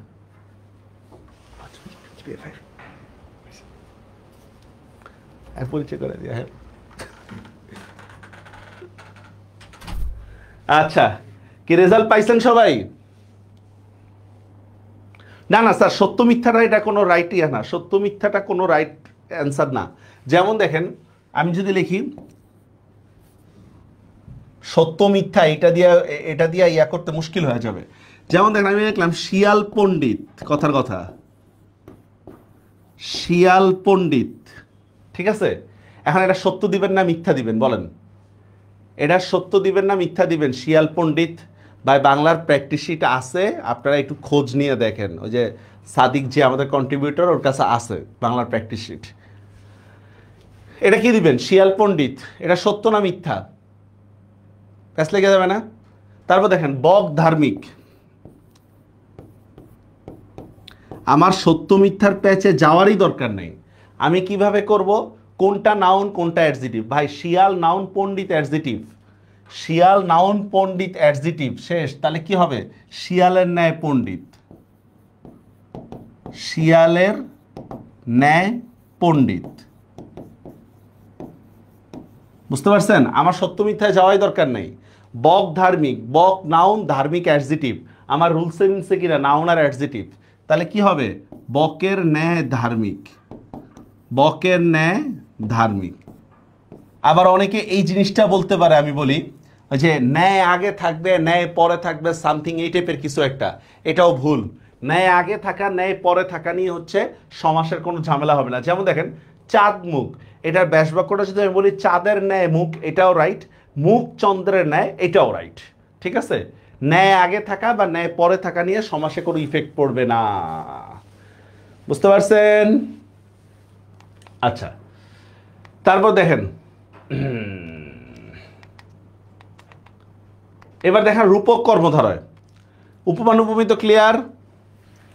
এবার আসে রূপক কর্মধারয় কাকে বলে, স্ট্রাকচারটা দেখালেন।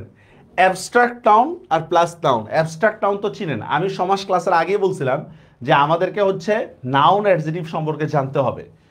অ্যাবস্ট্রাক্ট নাউন প্লাস নাউনের মধ্যে যদি একটা অতিরঞ্জিত কাল্পনিক তুলনা বোঝায়, এটাই হচ্ছে আমাদের কি রূপক কর্মধারয়।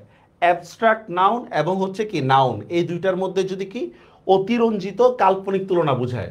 আসলে আমরা উদাহরণ দেখি তাহলে সুবিধা হবে। যেমন দেখেন উপমান উপমেয়ের মধ্যে অভিন্নতা কল্পনা করা হলে তাকে রূপক কর্মধারয় বলার দরকারই নেই আমার এত কিছু বুঝার। যেমন দেখেন ক্রোধ অনল, একটা শব্দ লিখলাম ক্রোধ, এটা কোন নাউন বলেন তো? ক্রোধ হচ্ছে একটা অ্যাবস্ট্রাক্ট নাউন।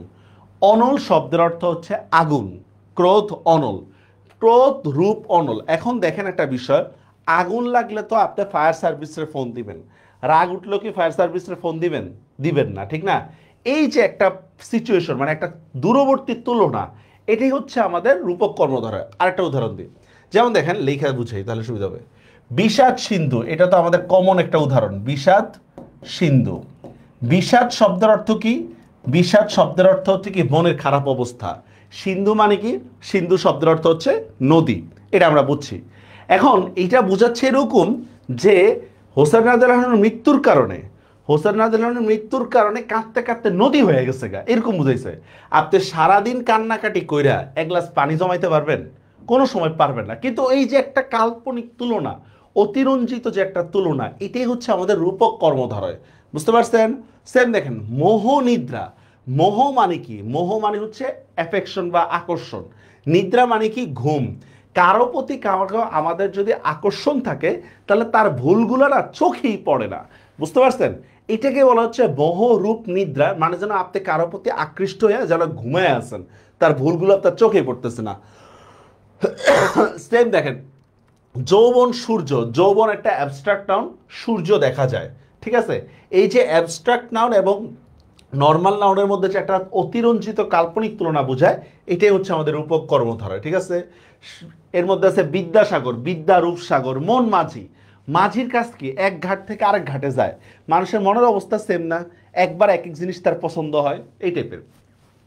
এই এক্সাম্পলগুলো পড়লে মোটামুটি পরীক্ষার জন্য চলবে। এই এক্সাম্পলগুলো, স্ট্রাকচারটা মনে রাখেন, just abstract noun plus noun, এই দুইটার মধ্যে একটা অতিরঞ্জিত কাল্পনিক তুলনা বুঝাবে। অতিরঞ্জিত কাল্পনিক তুলনা, যেমন দেখেন প্রাণ পাখি। দেখেন, প্রাণ একটা অ্যাবস্ট্রাক্ট নাউন, দেখা যায় না। পাখি হচ্ছে একটা নাউন। দুইয়ের মধ্যে একটা তুলনা বোঝাচ্ছে, প্রাণ রূপ পাখি। মনে আছে আমরা ছোটবেলায় পড়তাম দৈত্যের গল্প, দৈত্যের কি জানি প্রাণ নাকি কোন পাখির ভিতরে, ওটার আসার মারলে মরে যাবে, এইগুলাই। এগুলা পারেন? হ্যাঁ, পারবেন না কেন? তারপর দেখেন লাস্ট। লাস্ট হচ্ছে আমাদের কি? মধ্যপদ লোপী। স্যার এটা পুরা অলরেডি পুরা ফেলছেন। ধরেন, পদ কাকে বলে স্যার? পদ বলা হয় হচ্ছে বিভক্তিযুক্ত, মানে কি বাক্যে ব্যবহৃত শব্দই তো। বাক্যে ব্যবহৃত শব্দ, এটাই তো পদ। বাক্যে ব্যবহৃত বিভক্তিযুক্ত শব্দকে তো পদ বলে নাকি? এখন দেখেন সমাসের মধ্যে পদ কোথায়? সমাসের মধ্যে পদ হচ্ছে ব্যাস বাক্য শেষ, মানে মধ্য পদ লোপী। তাহলে অর্থটা কি হচ্ছে? ব্যাস বাক্যের মাঝের পদটা বিলুপ্ত হবে। ব্যাস বাক্যের মাঝের পদটা বিলুপ্ত হবে, এটাই হচ্ছে মধ্যপদ লোপী। দেখেন এই যে ব্যাস বাক্যের মাঝের অর্থবোধক শব্দের বিলুপ্তি হলেই সেটাকে আমরা কি বলবো? মধ্যপদ লোপী। ব্যাস বাক্যের মাঝের অর্থবোধক শব্দের বিলুপ্তি হলেই তাকে আমরা কি বলবো? মধ্যপদ লোপী বলবো। ঠিক আছে? যেমন দেখেন কি কি থাকতে পারে? ঢাকা শহর, ঢাকা নামক শহর। জবা ফুল, জবা নামক ফুল। তারপর দেখেন এই যে বিষয় বা সংক্রান্ত, বাংলা ব্যাকরণ, বাংলা বিষয়ক ব্যাকরণ। রক্ষার্থে, স্মৃতিসৌধ, মিশ্রিত, এই হাবি জাবি, এগুলাই। ব্যাস বাক্যের মাঝের অর্থবোধক শব্দের বিলুপ্তি হলে সেটাকে আমরা কি বলবো? মধ্যপদ লোপী কর্মধারয়। শেষ। মোটামুটি তিনটা সমাস শেষ। বাকিগুলো আমরা এখনই শেষ করে দিচ্ছি, এত আহামরি কিছু না। এই এক্সাম্পলগুলো একটু পড়ে নিয়েন। বলেন যারা রেজাল্ট পাইছেন একটু জানান। রেজাল্ট যারা পাইছেন কমেন্টে জানান দেখি। এ আর একটা ঝামেলা।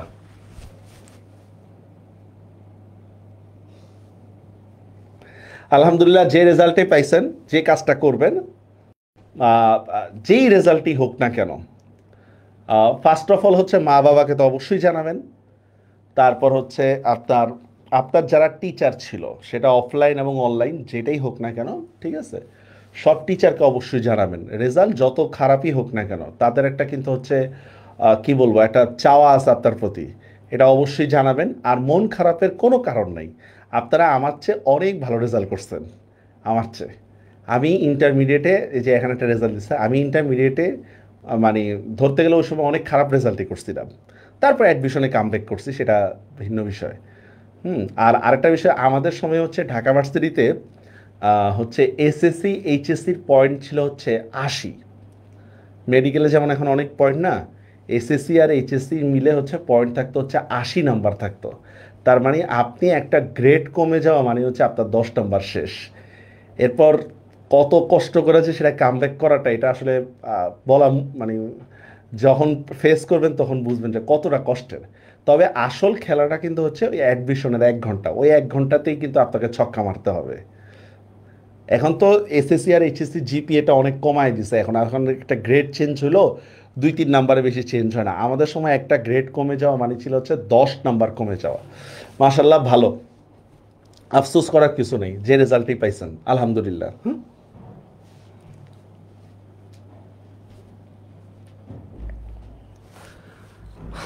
ওকে,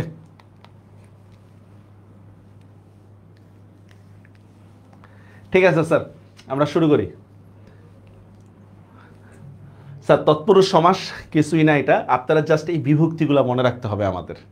কি কি বিভক্তি দেখেন, দ্বিতীয় বিভক্তি হচ্ছে কে রে, তৃতীয় বিভক্তি দ্বারা দিয়া কর্তৃক, চতুর্থী বিভক্তি হচ্ছে কে রে নিমিত্তের জন্যে, পঞ্চমী বিভক্তি হতে থেকেছে, ষষ্ঠী বিভক্তি র এর, সপ্তমী বিভক্তি এ অন্তস্থীয়তে। এগুলা মুখস্থ আছে কিনা আপনাদের? এই বিভক্তিগুলোকে আপনাদের মুখস্থ আছে? কে রে, দ্বারা দিয়া কর্তৃক, এ অন্তস্থীয়তে, মনে আছে এগুলা মুখস্থ? আপনাদের এখন কাজ হচ্ছে জাস্ট উপযুক্ত বিভক্তি যোগ করবেন। যে কোনো শব্দের ক্ষেত্রে আমরা উপযুক্ত বিভক্তি যোগ করব, এটাই কাজ।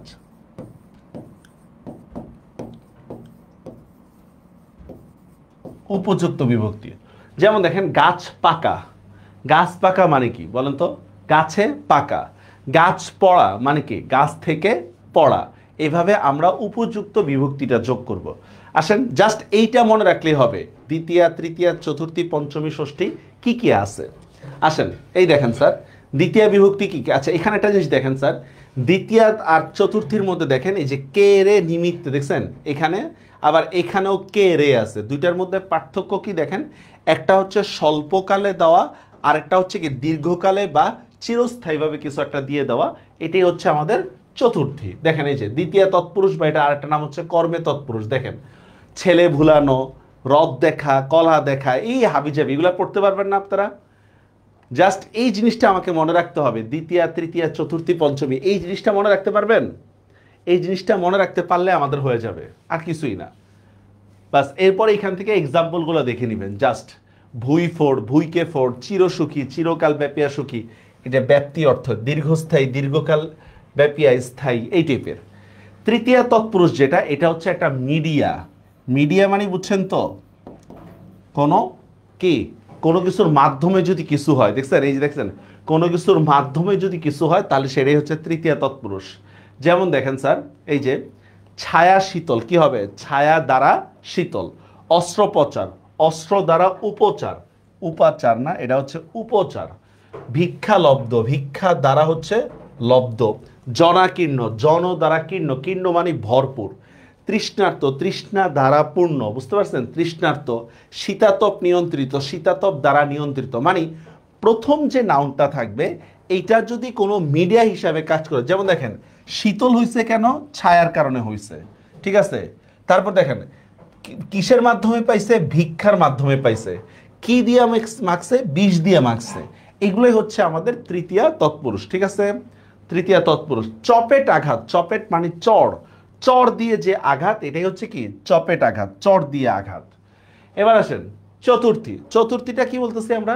সম্প্রদানে তৎপুরুষ বা চতুর্থী তৎপুরুষ। চারটা ক্ষেত্রে চতুর্থী হয়, চারটা ক্ষেত্রে। একটা হচ্ছে ধর্ম, ভক্তি, দান, উদ্দেশ্য। যে কোনো ধরনের ধর্মীয় কাজ, ভক্তিমূলক কাজ, দান, উদ্দেশ্য, এই চারটা ক্ষেত্রে হচ্ছে আমাদের চতুর্থী হবে, এই চারটা ক্ষেত্রে। যেমন দেখেন এই যে কন্যা দান, দেখছেন এটা একেবারে দিয়ে দেওয়া, বিয়ের কথা বলতেছে। দেবদত্ত, দেবতাকে দত্ত, এটা হচ্ছে কি? পূজার বা ইত্যাদি উপকরণের সময় এগুলো দেয় না। মুক্তিযুদ্ধ, মুক্তির জন্য যুদ্ধ, দেখছেন বিশেষ উদ্দেশ্য। এই যে উদ্দেশ্য আমরা বলছি না, এটাই হচ্ছে আমাদের বিশেষ উদ্দেশ্য। গুরু ভক্তি, গুরুকে ভক্তি, শেষ। এগুলা সব হচ্ছে আমাদের চতুর্থী তৎপুরুষ। বুঝতে পারছেন? আমার চারটা জায়গায় চতুর্থী হয়, ধর্ম, ভক্তি, দান, উদ্দেশ্য। ধর্ম, ভক্তি, দান, উদ্দেশ্য।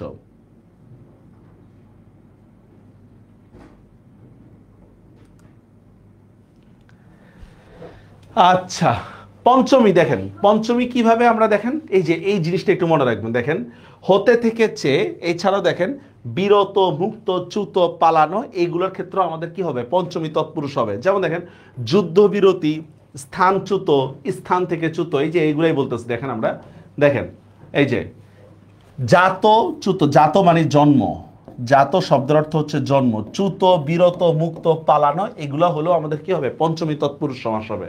যেমন দেখেন সর্বোত্তম, সবার অপেক্ষা উত্তম। আদ্যপান্ত, আদ্য থেকে উপান্ত। পদস্খলন, পদ থেকে স্খলন। প্রাণপ্রিয়, প্রাণের চেয়ে প্রিয়। মানবেতর, মানব থেকে ইতর। মানে যেই জায়গায় আমরা এক্সাম্পল হিসাবে কি হতে থেকে চেয়েটা ব্যবহার করতে পারবো, সেটাই হচ্ছে আমাদের কি? পঞ্চমী। যেমন আরেকটা উদাহরণ দিই, যেমন দেখেন বহির্গমন একটা শব্দ আছে, বহির্গমন।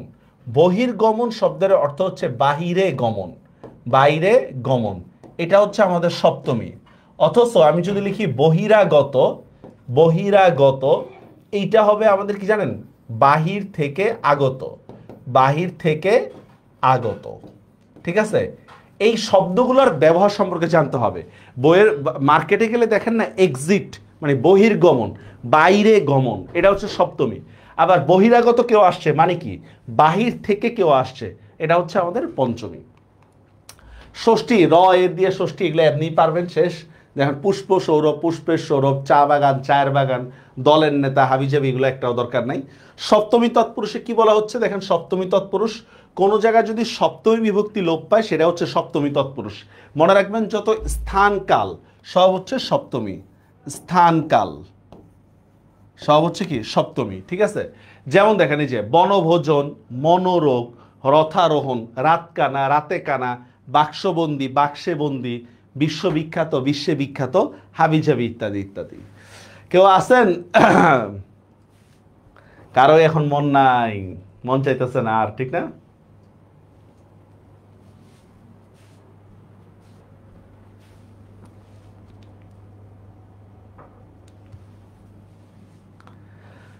Okay sir.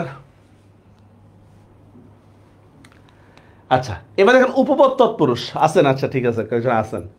উপপদ তৎপুরুষ কাকে বলে দেখেন, দুইটা বিষয় স্যার। একটা হচ্ছে দেখেন কৃদন্ত পদ মানে কি জানেন, কৃদন্ত পদ মানে আমি ধরবো হচ্ছে এক কথায় প্রকাশ, এক কথায় প্রকাশ মানে যেটা আসলে ক্রিয়াপদ দেওয়া হয়, এটা হচ্ছে কৃদন্ত। আমি এখানে সহজে বোঝানো দিলাম, এক কথায় প্রকাশ যে শব্দগুলো আছে এগুলাই হচ্ছে আমাদের উপপদ তৎপুরুষ। আর এটার ব্যাস বাক্যে হবে কি, যে যা যিনি হবে। উপপদ তৎপুরুষ ব্যাস বাক্যে কি হবে, যে যা যিনি। যেমন দেখেন প্রিয়ংবদা, প্রিয়ংবদা, দেখেন এখানে বদা মানে দেখেন কথা বলে যে, এটাকে সংক্ষিপ্ত করে আমি বলতেছি বদা। প্রিয়ংবদা, প্রিয় কথা বলে যে, দেখছেন ব্যাস বাক্যের শেষে যে আছে। জলজ, জলে জন্মে যা, দেখছেন ব্যাস বাক্যের শেষে যা আছে। পা চাটে যে, পা চাটা, ঠিক আছে, দেখছেন এই যে জলচর, জলে চরে যা, এই টাইপের। আসল কথা হচ্ছে এক কথায় প্রকাশ বা ক্রিয়ার সংক্ষিপ্ত রূপ। এক কথায় প্রকাশ বা আমরা আরেকটা বলতে পারি ক্রিয়ার সংক্ষিপ্ত রূপ হইলেই সেটা কি হবে, উপপদ তৎপুরুষ। আমরা যখন পড়াই তখন বইয়ের যে ইয়া আছে কি জানি বলে এটাকে, সংজ্ঞাগুলো আছে, এইগুলাকে আরো সংক্ষিপ্ত বা সহজ আকারে বলার চেষ্টা করি। ঠিক আছে, এগুলাকে আবার ধরে বসে থাকেন না। বুদ্ধিজীবী, জীবী মানে কি দেখেন জীবিকা অর্জন করে যে, এটাকে আমরা জাস্ট জীবী শব্দ দিয়ে প্রকাশ করলাম, দেখছেন। ধামা ধরা, ধামায় ধরে যে, দেখছেন। সত্যবাদী, সত্য কথা বলেন যিনি, এগুলো সব উপপদ তৎপুরুষ। দুইটা জিনিস বললাম, একটা হচ্ছে ক্রিয়ার সংক্ষিপ্ত রূপ হইতে হবে, আর একটা কি বললাম, ব্যাস বাক্যে যে যা যিনি থাকলেই কি হবে, উপপদ তৎপুরুষ সমাস হবে। আচ্ছা, লাস্টে হচ্ছে নয় তৎপুরুষ, এটা আমরা পড়ায় ফেলছি অলরেডি একটু আগে, নয় বহুব্রীহি আর নয় তৎপুরুষ দিয়ে পড়ায় ফেলছি। এবার দেখেন এখানে অনেকগুলো এক্সাম্পল আছে, সেগুলো আপনার জন্য গুরুত্বপূর্ণ, একটা রিভিশন দিয়ে নিয়ে, একটা রিভিশন দিয়ে নিয়ে এগুলা। আচ্ছা আছি, কিন্তু আমি উন্মনা, উন্মনা শব্দটা কোথায় আছে?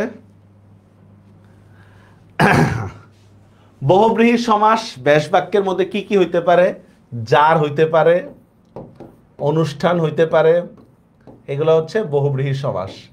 বহুব্রীহি সমাসের মধ্যে সাধারণত পৌরাণিক কাহিনী আছে না, পুরাণ চরিত্র বা পৌরাণিক কাহিনী আছে না, বিভিন্ন মানে বিভিন্ন দেব দেবীতার চরিত্র, এগুলা থেকে বহুব্রীহি সমাস অনেক বেশি থাকে। আপনাদের এইটার ক্লাসিফিকেশনটা দরকার নেই, বহুব্রীহি সমাসের আমাদের ক্লাসিফিকেশনটা আমাদের দরকার নাই। অনেকগুলো ক্লাসিফিকেশনে ভাগ করা যায়, আমাদের লাগবে না। আমরা জাস্ট এক্সাম্পলগুলো একটু পড়বো। বহুব্রীহি সমাস বেসিক্যালি কোনো ব্যক্তি বা বস্তুকে বোঝায়, কোনো ব্যক্তি বা বস্তুকে বোঝায়, এটাই হচ্ছে বহুব্রীহি সমাসের কাজ। দেখেন এই যে এখানে একটা উদাহরণ আছে, দেখেন এটা খুব গুরুত্বপূর্ণ, এটা এই যে এইটা মুখস্থ রাখতে হবে। দেখেন বিশেষ করে এই দেখেন এই উদাহরণটা আসে, যুব জানি, যুব জানি, উর্ণনাভ, এই উদাহরণটা আসে, সহোদর, তারপর আর কি আছে, আচ্ছা সস্ত্রিক, বিপত্তিক, শেষ। এগুলো একটু বেশি আসে, এগুলো একটু বেশি পরিমাণে আসে বহুব্রীহি সমাসের মধ্যে। আমাদের ক্লাসিফিকেশন দরকার নেই, আমাদের শুধু মেইন পড়াটা দরকার। এই দেখেন সমানাধিকরণ বহুব্রীহিকে আমি লিখে দিচ্ছি, দেখেন অ্যাডজেক্টিভ প্লাস নাউন। আপনার দরকারই নেই এটা মনে রাখা, আপনার মনে রাখবেন জাস্ট এক্সাম্পলগুলো। মন্দ ভাগ্য যার, হতশ্রী শ্রী হারিয়েছে যার, উচ্চশীর উচ্চশীর যার। আর যদি আমার ক্লাসিফিকেশন মনে রাখতে হয় তাহলে মনে রাখেন সমানাধিকরণ মানে হচ্ছে কি দেখেন অ্যাডজেক্টিভ প্লাস নাউন আর ব্যাস বাক্যে কি হবে যার হবে। অ্যাডজেক্টিভ প্লাস নাউন ব্যাস বাক্যে যার হবে। যেমন দেখেন মহাত্মা আছে এখানে, দেখেন মহাত্মা, এই যে মহাত্মা, মহান আত্মা যার, মহান আত্মা যার বহুব্রীহি সমাস। ব্যতিকরণ বহুব্রীহি কি দুইটাই নাউন থাকবে, দুইটাই নাউন। যেমন দেখেন 80-20, 80-তে 20 যার, 80ও একটা নাউন 20ও একটা নাউন। উর্ণনাভ, উর্ণ নাভিতে যার, বিনা পানি, বিনা পানিতে যার। তারপর দেখেন কথা সর্বস্ব, কথা সর্বস্ব যার। বহুব্রীহি সমাসের ক্ষেত্রে আমাদের যদি এই এক্সাম্পলগুলো পড়ে রাখি আমরা মোটামুটি বলা যায় যে মানে আটকাবো না, এক্সাম্পলগুলো পড়ে রাখি, কারণ স্লাইডে এনাফ পরিমাণে এক্সাম্পল দেওয়া আছে। যেমন দেখেন দামোদর, এইটা আপনারা পারবেন না ভাই, দামোদর মানেটা কি? দাম উদরে যার, আরে ভাই এটা কিভাবে?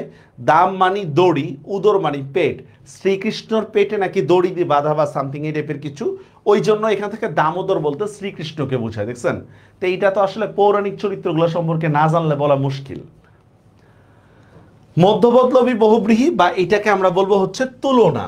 মধ্যপদলোভী বহুব্রীহি কি কি হইতে পারে দেখেন, আমি এখানে দেওয়া আছে দেখেন, অনুষ্ঠান বুঝাবে অথবা তুলনা বুঝাবে, অনুষ্ঠান বা তুলনা বুঝাবে। যেমন গায়ে হলুদ, গায়ে হলুদ দেওয়া হয় যে অনুষ্ঠানে।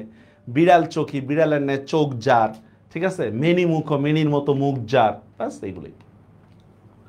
ব্যতিহার বহুব্রীহি যত দ্বিরুক্তি আছে সব হচ্ছে ব্যতিহার বহুব্রীহি, যত দ্বিরুক্তি আছে সেটাই হচ্ছে আমাদের ব্যতিহার বহুব্রীহি। দ্বিরুক্তিটা দিয়ে যদি কোনো কাজ বুঝায়, যেমন দেখেন চোখাচোখি, দেখছেন দ্বিরুক্তি দিয়ে কোনো একটা কাজ বুঝাইছে। গলাগলি, দেখা দেখি, লেখালেখি, নাচানাচি, হাতাহাতি, পিটাপিটি, মারামারি, যদি দ্বিরুক্তি দিয়ে যদি কোনো কাজ বুঝায় তখন সেটা হচ্ছে ব্যতিহার বহুব্রীহি। এখন আমি বললাম লাল লাল, এটা কি ব্যতিহার বহুব্রীহি হবে? না, এটা ব্যতিহার বহুব্রীহি হবে না, কারণ এটা কোনো কাজ বোঝাচ্ছে না। কিন্তু যদি ভাই বলি দেখা দেখি, দেখেন দেখা দেখি, এটা দ্বিরুক্তি হয়েও কোনো কাজ বুঝাচ্ছে, এটা ব্যতিহার হবে। বুঝতে পারছেন? সংখ্যাবাচক এটা পড়ায় ফেলছি অলরেডি, প্রত্যয় এগুলো একটা লাগবে না স্যার। ও অব্যয়ীভাব সমাস কিচ্ছু লাগবে না। অব্যয়ীভাব সমাস মানে হচ্ছে উপসর্গ, আমি যেটা দেখাই দিই ওইটা ভালো করে মনে রাখেন। এটা উপসর্গের ক্ষেত্রে আপনাদের উপসর্গের যে একটা ক্লাস আছে, উপসর্গের ক্লাস, উপসর্গের একটা ক্লাস নেওয়া হয়েছিল, এটা একটু ভালো করে দেখতে হবে উপসর্গ দিয়া, ঠিক আছে?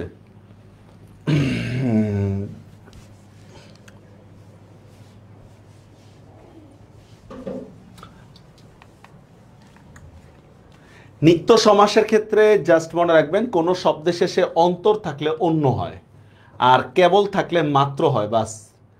অন্তর থাকলে অন্য, কেবল থাকলে মাত্র, শেষ। কালান্তর, অন্য কাল, দেখছেন অন্তর আছে এই জন্য অন্য আছে। লোকান্তর, অন্তর আছে অন্য আছে।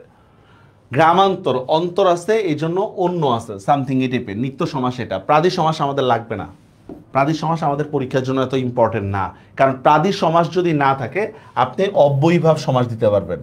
প্রাদি সমাসের বদলে আমরা অব্যয়ীভাব সমাসও দিতে পারবো, ঠিক আছে? অব্যয়ীভাব। আচ্ছা, এবার আপনাদের কোনো কোশ্চেন থাকলে বলেন স্যার। মোটামুটি সমাসের আজকে একটা ওভারভিউ ক্লাস হয়েছে এটা, হ্যাঁ। আমরা ইন্টারমিডিয়েটে এইগুলো পুরো ডিটেলস, কারণ একটা ধরলে 1 ঘন্টা করে শেষ করার কথা এগুলো, হ্যাঁ। ইন্টারমিডিয়েটের জন্য যেগুলো আমরা শেষ করছিলাম বা আপনাদের ইয়াতে আছে দেখবেন যে আর্কাইভ ক্লাস সেকশনে আছে এই বিষয়গুলো। অ্যাডমিশন টেস্টটা হচ্ছে ওভারভিউ ক্লাস হচ্ছে আজকে, মানে হচ্ছে সমাসের ক্লাসটা। আপনাদের এইবার কোনো কোশ্চেন থাকলে বলতে পারেন। কোনো কোশ্চেন যে কোনো বিষয় না, আবার পড়া রিলেটেড।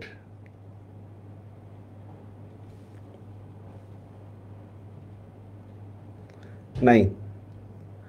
রেজাল্ট পাবলিশ হয়েছে, আলহামদুলিল্লাহ, অনেকেই ভালো করছেন, অনেকে হয়তো প্রত্যাশা অনুসারে মানে ফল পান নাই, এগুলো একটা চিন্তার কোনো কারণ নেই। আজকে ক্লাসের স্লাইডটা একটু ভালো করে পড়বেন, এনাফ পরীক্ষার জন্য স্লাইডটা। 3টা সমাস বেশি ভালো করে পড়বেন, একটা হচ্ছে বহুব্রীহি, তৎপুরুষ, কর্মধারয়, বহুব্রীহি, এই 3টা। তৎপুরুষ, কর্মধারয়, বহুব্রীহি, এই 3টা সমাস ভালো করে পড়বেন।